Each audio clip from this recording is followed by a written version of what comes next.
I mean, I was a PlayStation guy probably until I was 14 or 15, but then when I started playing junior and pro, it seemed like everybody had an Xbox. So if I wanted to play with the guys, I had to get an Xbox. So I just made the switch, and now I guess you can play cross-platform, so it doesn't really matter.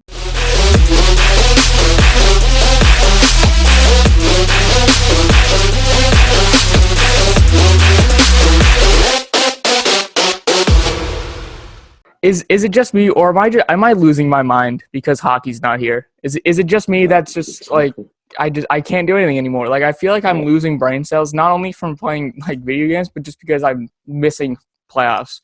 I mean, I think everyone's at that point. Yeah. You're not alone. You're not alone.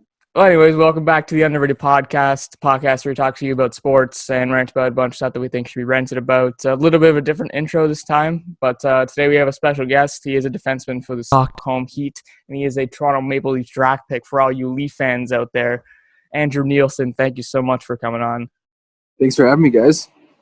Yeah. We were saying that, is it different for you because you're not playing hockey right now? Because, it's different perspectives from each of us because we don't play hockey, but for you who is a hockey player, it's a little weird, especially when it first happened, where stoppage happened. It was weird because you're used to being at the rink every day, or at least doing something with the team, or being around the guys at least, and to go from literally having practice one day to waking up to an email, getting ready to go to practice, waking up to an email saying that don't come to the rink today.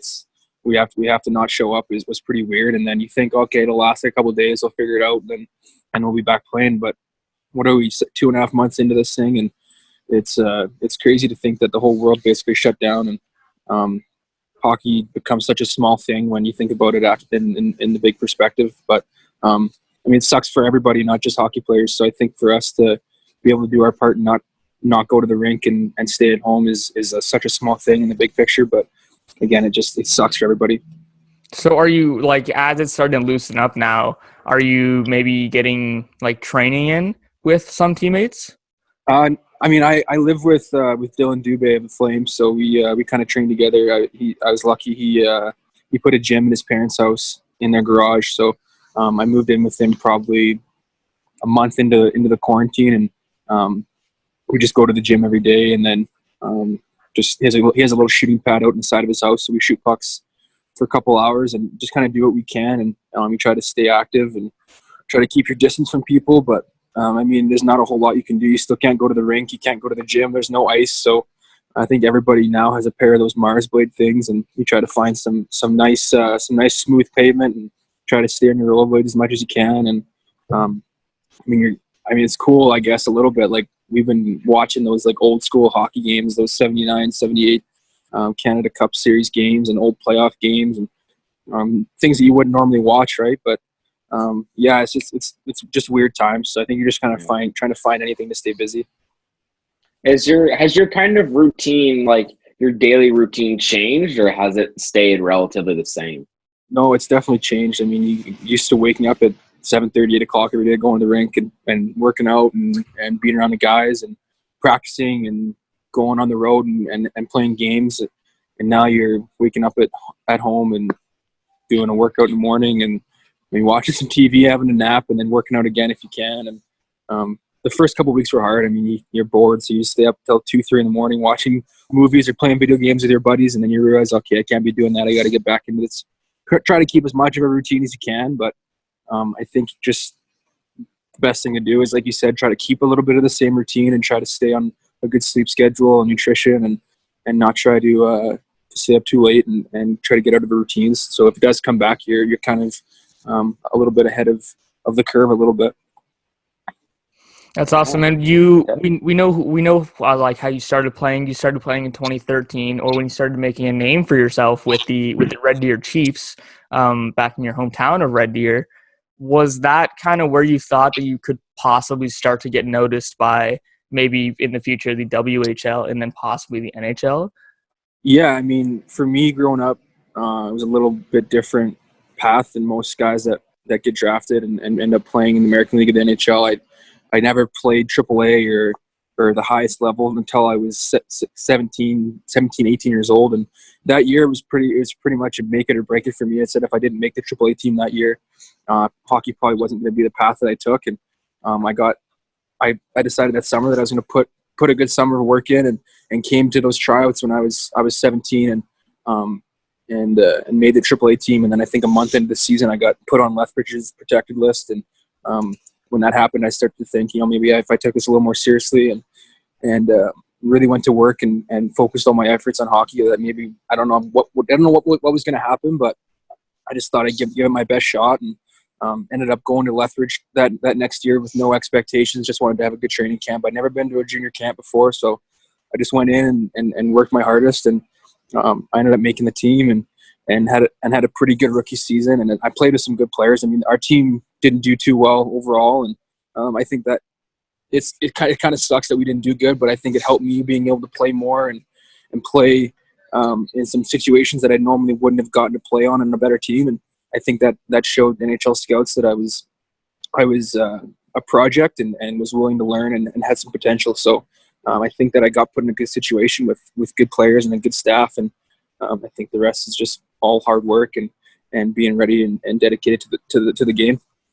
Now, for those two who are kind of like, now what's it kind of like again, playing in the WHL and kind of like what are some of the things you kind of don't see like when you watch a WHL game? I think people don't realize how much the WHL kind of prepares you for pro hockey. I mean, the 72 game or 75 game schedule is very close to an 82 game regular season in the NHL. I mean, the travel, you don't fly or anything, so the travel is a little bit longer on the bus. And being in Lethbridge, we're pretty central, so we had some pretty decent travel. But those trips to Kootenay that were 6 hours, and you do those on a game day, you do the same day travel, or you go to Saskatoon, or you do the 5-6 game road trips where you're on the road and still trying to go to school and get your homework done. And it's pretty hard. And I think you kind of grow up a lot faster than people realize. And I think that junior hockey players don't get enough credit for how hard they work. And it's definitely the best league in the world, the CHL, the Western League, the OHL, the Q. So it's the best league to prepare kids for pro hockey. And I definitely cherish my time in the league and wouldn't have changed it if I had another option. I think there was a rumor going around a little while ago, or I think it was like a day or two ago, that the CHL was actually looking into paying players like a minimum wage or something. Yeah, I'm not too sure. I didn't get involved with that whole lawsuit thing. And I mean, at that age, you're not really in it for the money. You're trying to fulfill your dream, get to the NHL. So the $125, whatever it is, every 2 weeks is just a bonus. And it's nice to be. Every team gets treated great. Every team is pretty pro-like. There's definitely teams that have a lot more, or have a higher budget, I guess. But every team is pro caliber, and it's a pretty cool thing to be a part of. Whether you're 16 or 20 years old, it's a cool process and a cool league to be part of. And when you were in Lethbridge, we saw you doing a lot of community work around the team. Was Lethbridge important for you when moving forward in your career? Because we saw you with a lot of like community involvement, working with the kids. Obviously, Hurricanes fans. Was that important to you at that time? Yeah, I think for me growing up, at least, I mean, growing up in Red Deer, I was around the Red Deer Rebels a lot, and I was actually the water boy for a number of years with the Rebels, so I got to be around them and how they treated me when I was younger. I always looked up to them, and I always said if I ever got to a point where in my hockey career that I could be have an impact on kids like that, I think I wanted to do it. And when I got to Lethbridge, the community, we didn't get the best fans, so to be able to get in the community and spread the word and show the community that we were a good group of guys, and we were people who wanted to be involved in the community is something that I wanted to do. And I think when I got the opportunity to do it, I enjoyed being around kids. I enjoy the community involvement, and I think it's always good to give back. So when I got the opportunity to do it in Lethbridge, I jumped at it, and it's something that I think I've carried off into my time in Toronto and then in Stockton and hopefully in Calgary in the future. So it's something that I take seriously, and I'm always going to be the first to jump at it and do it. Kind of speaking of Toronto and the NHL, now you started to get noticed by the NHL in your time with Lethbridge. What was that kind of like to realize that, hey, I might get drafted into the NHL? I Specifically the think it was 2015 season.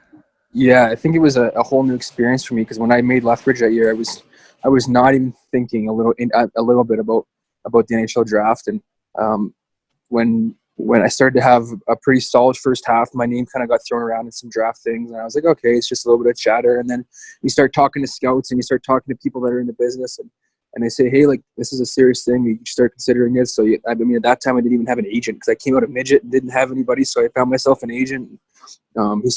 He started reaching out to me and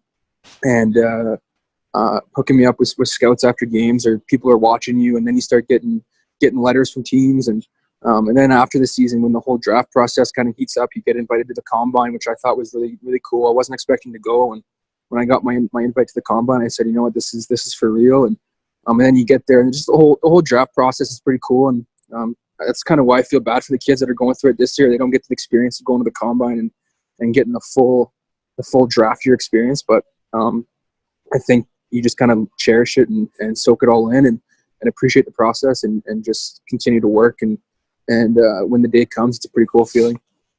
So off the kind of the internet and where you actually did get drafted, which was the Toronto Maple Leafs, were you approached by any other teams that you thought could have been your draft place?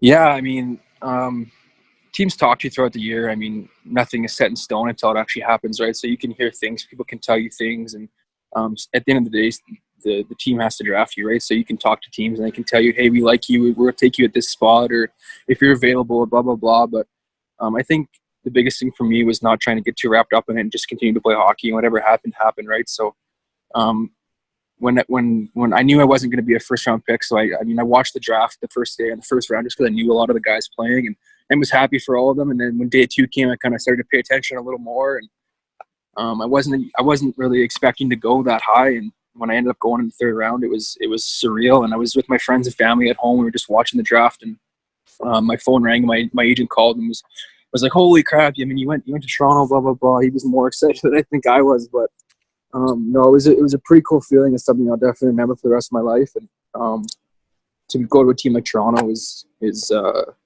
all I could ask for. I mean, they have so much history, and you grow up hearing about the Leafs and all the great players they have. So it was definitely a good organization to come into pro hockey, and then they're obviously the ones who gave me the start in pro hockey. So yeah, it's definitely something that I'll always remember. And also, I think you were on that Calder Cup team that won, I think, right? Yeah, I was. Yeah, I was part of that team. How was that experience? That must have been interesting. Yeah, it was unreal. I mean, that was only my second year in the league, and you go through it, and you talk to guys who have played 15 years in the NHL and probably 2 or 3 before that in the American League that haven't had a chance to even win a championship, and having won one in my second year, I think really puts into perspective how hard a championship is to win for any level of hockey, let alone pro hockey. So the whole process was cool because in Toronto, I mean, they have so many good sports teams, right? They have the Raptors, the Leafs, the Blue Jays, the FC, and now they got a rugby team. So at any given time, there's pro sports going on, and we started to get deeper into the playoffs. I mean, we always had a good fan base, but when we started to get deeper in the playoffs, the Leafs started to lose out. The Jays lost out early that year. The Raptors lost out. So we were the only pro sports going on in the city. So we were all the talk of the city, and we had a great supporting, I guess, fan base all the way until the end. And to be able to go out for lunch during the playoff run and have someone say, like, "Go Marlies," or like, "We're rooting for you guys," or to have someone buy you a beer at dinner that night was pretty cool and say, like, they're supporting us. And to have 10,000 people at every game was pretty unreal. And just to be a part of that group and to be a part of the, I guess, first pro team in however long in Toronto to bring a championship, whether it's not even the Stanley Cup, but just the Calder Cup to Toronto was something that I'm never going to forget. And I have the pictures and the rings at home, and you look at it once in a while and just brings back good memories for sure. And then in November 27th of 2018, you got traded from, well, the Leafs and then the Marlies to the Flames. Was that did that hurt you mentally? Did you feel like it was a big change? Like, what was that feeling? Yeah, I mean, when I got drafted to the Leafs, there was a different management staff and there was a different direction they wanted to go in. And I thought I had a good enough first year to kind of cement myself as a player to watch for to come into the NHL. And when the new staff took over, they kind of went in a different direction. So when they started to draft younger defensemen, I think they drafted Liljegren and Sandin. I kind of saw maybe there's the writing's a little bit on the wall here. So I wasn't upset. I wasn't mad. I thought that maybe I deserved a little more of an opportunity than I did. But at the end of the day, that's pro hockey, and you're going to get traded. I wasn't expecting to be with Toronto my whole career, but you're definitely upset. But I think it made it a little bit easier knowing that I was coming to, I guess, my hometown organization pretty much. I grew up a Flames fan, and I was a little bit bummed out when I heard I got traded. But as soon as the GM in Toronto told me that it was Calgary, my mood changed right away, and I called my dad, and he's been a Flames fan his whole life. So to tell him that that's where I was coming, it was pretty awesome. And to come, I had never been into the Flames locker room, so when I got traded, I actually had to come to Calgary and wait for my visa to go down to California. So to walk into the Flames dressing room for the first time and skate on the dome ice wearing a Flames jersey was pretty surreal, and something that I'm always going to be grateful for. And I always said at one point in my career, if I had a chance to where I got to pick the play, or there was a trade opportunity or whatever, what have you, to come to Calgary, I was going to jump at it. And luckily it happened early in my career. And it's something that I've been working towards my whole life, to be able to play for the Flames, and hopefully I can make it a reality here in the next year or so. And is now, maybe during this quarantine, going to be a time where you start building good habits to fulfill that kind of dream?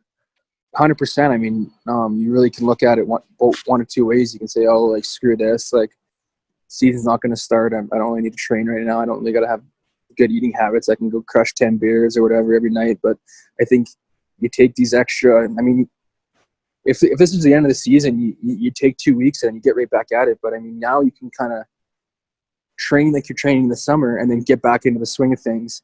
And who knows, like, maybe 4 or 5 guys get hurt when they come back, and you got to step in and play, and you can be that guy to kind of say, hey, I'm here, like, I can play, like, give me an opportunity. So I think the opportunity just to stay ready and stay sharp and just be ready, I guess, is all you can. I think you're right on where you take this opportunity and this extra time, I guess, to sharpen up some things off the ice, whether it's your nutrition or your workout habits or your sleeping habits, or where you're crushing enough water every day, just little things you wouldn't normally think about during the season. I think this is, like you said, a perfect opportunity for that. Is this that kind of time where, like, what I meant to say is this: is the team kind of sending you a list of what they kind of want to see throughout this whole period, or are you just kind of doing things where you kind of want to take them? I mean, at this point of your career, or my career, I guess, you kind of know what your body needs to kind of perform. And every summer, I think you look at different training methods, or eating routines, or sleeping routines, or whether you're doing yoga or stuff like that. But yeah, I think you know what you need, and the team gives you like mandated workouts and things they want you doing. But I think it's, at the end of the day, it's that was the biggest thing for me in junior, was that in junior everything was handed to you and said, okay, here's what you got to do. Do this.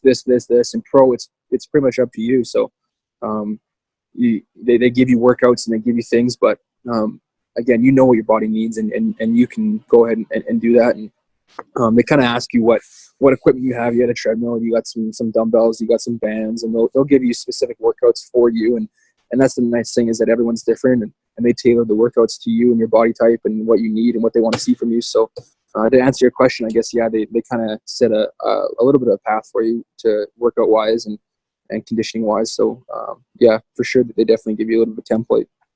And now moving into something a little more interesting, other than, what you've been doing your entire life, we see that that you're a big gamer too. You've hinted it a few times talking about this. Are you a big gamer? Like, do you play a lot of? Maybe?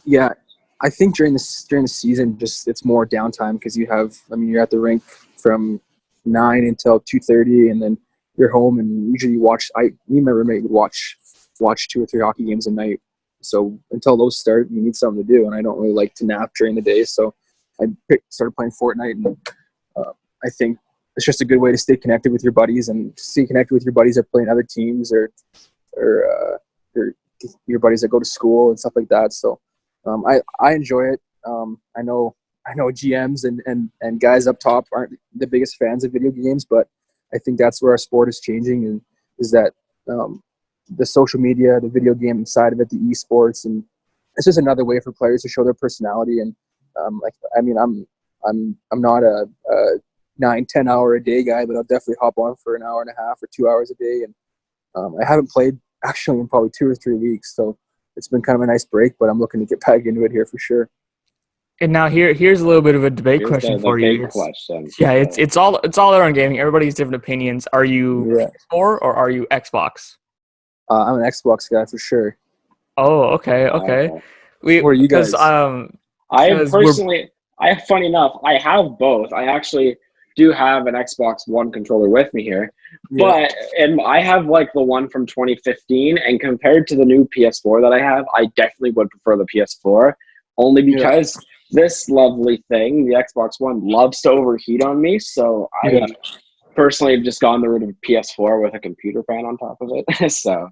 I mean, I was a PlayStation guy probably until I was 14 or 15, but then when I started playing junior and pro, it seemed like everybody had an Xbox. So if I wanted to play with the guys, I had to get an Xbox. So I just made the switch, and now I guess you can play cross-platform, so it doesn't really matter. But at the time, I think that's why everyone was playing Xbox, just because that's what everyone had, and you wanted to play with your buddies. So I think in retrospective, the Xbox 360, which funny enough, I also have here. The Xbox 360 was like way better than the PS3 by a landslide, just in terms of how easy and simple it was to boot up compared to PS3. Now moving into more like higher generations, you have the PS5 or the X. I don't even know what the new Xbox is called. The Xbox the Series X, I think. Series X. Are you gonna move to Series X, or are you gonna go PS5? Again, it'll probably just be whatever. I don't know. Like I'm kind of I don't know if I'm growing out of it, but I'm sure I'll get the Series X or whatever it's called. And the fridge. I'm sure I'll get it. It looks like a giant fridge. It's that big giant cube or whatever. Whatever. The PlayStation controller has like a TV screen on it or something. I don't even. I have no idea. I think there's some rumors that it's going to have some form of screen on it, which is going to be interesting to see where they take. I'm sure it'll just be way too overpriced, and they'll make a lot of money from it, so it'll be good for them. But I don't know. I'll probably end up getting one of the two. What other games do you play? I know you mentioned Fortnite, but do you play a little bit of Chell or the new Warzone?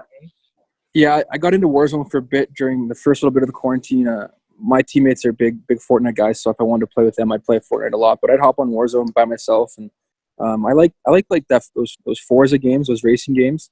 Warzone, I like those, and a big Madden guy, play Madden, or even like 2K. A couple guys in the team will play 2K, so they'll come over to the apartment and play the 2K tournament. Or I think I even have like one of those UFC games, and I have one of those traveling cases with the TV screens in it. I take it on the road, and we'll set it up on a long road trip on the bus and play. And I think that was cool in Toronto. The staff and players would travel on separate buses, so that there'd be more room on the player bus. So me and Travis Dermott were pretty good buddies when I was there, and we ended up just buying a little TV monitor and putting it on one of the little ledges there, and we'd play all road tripping and make it go by way faster. So just little things like that, and I think I'll probably get one of the two consoles when it comes out here. And you also said you're a big Mac guy. I mean, I see the Raiders hat that you're wearing. Like, are you a big football fan? I didn't like football a whole lot until I got into pro hockey. I mean, you kind of come in at 19, 20, and there's all these little pools, and there's Super Bowl parties or pools or Masters pool, sports you aren't exposed to in junior. And I just honestly bought this hat because I like the color of it, but I like Marshawn Lynch a little bit. But no, this is the hat I work out in. So we were working out this morning, and now I just kind of threw it on. But you could say I'm a Raiders fan. There's probably a few teams in the NFL that I lean towards. One of them's the Raiders. So no, I haven't really defined like a true team yet. Being in Stockton, I think I'm only an hour from Oakland. So I mean, I know guys have gone to Raiders games, and they say it's pretty cool. So I think that them moving to Vegas is definitely gonna be pretty cool, and that new stadium is supposed to be pretty unreal. Oh, yeah, same thing with the Chargers and Rams stadiums. I think it's called SoFi Stadium, which is going to be it's going to be interesting to see how that whole configuration works out. Yeah. Alrighty, I think that'll conclude what we're talking about. Thank you so much for coming on. Yeah, thanks for having me, guys. Appreciate it.